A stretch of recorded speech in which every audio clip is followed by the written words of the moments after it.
یہاں پہ کوئی واپسی کی نشاندہی نہیں کی گئی، نہ یہ کہا گیا کہ آپ نے واپس بھی جانا ہے جب آپ واپس جائیں۔ دیکھیں قرآن میں 30 پارے ہیں، اتنا بڑا، اتنے الفاظ ہیں، اتنی بڑی موٹی کتاب ہے، تو کیا اس میں اللہ تعالیٰ یہ بیان کرنے سے قاصر ہے؟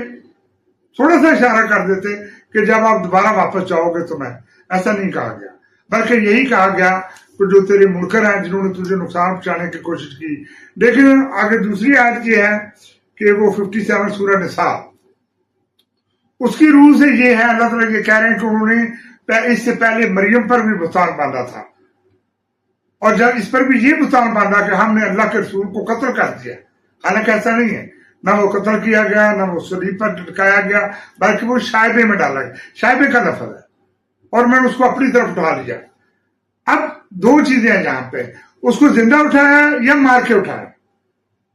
یہاں پہ تھوڑا سا آتا ہے، ہمارے لوگ کہتے ہیں زندہ اٹھا دی، حالانکہ قرآن میں عربک لینگویج میں کوئی ایسا لفظ نہیں ہے جو یہ ترجمہ نہیں کرے کہ اس کو زندہ کا لفظ یوز کیا۔ زندہ کا نہیں ہے، اپنی طرف اٹھا لیتا ہوں، اور جتنی بھی کائنات میں مخلوقیں مرتی ہیں ان کی روح وہ اللہ کی طرف ہی جاتے ہیں،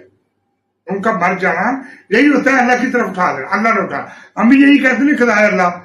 ہماری جب کوئی فوتگی ہوتی ہے لوگ افسوس کرنے کے لیے آتے تو ہم کیا کہتے ہیں؟ خدائے اللہ سے وہ فوت ہو گیا، یہی کہتے ہیں نا، اللہ کی طرف سے، بالکل اللہ کے امر سے وہ ختم ہو گیا، فوت ہو گیا، مر گیا۔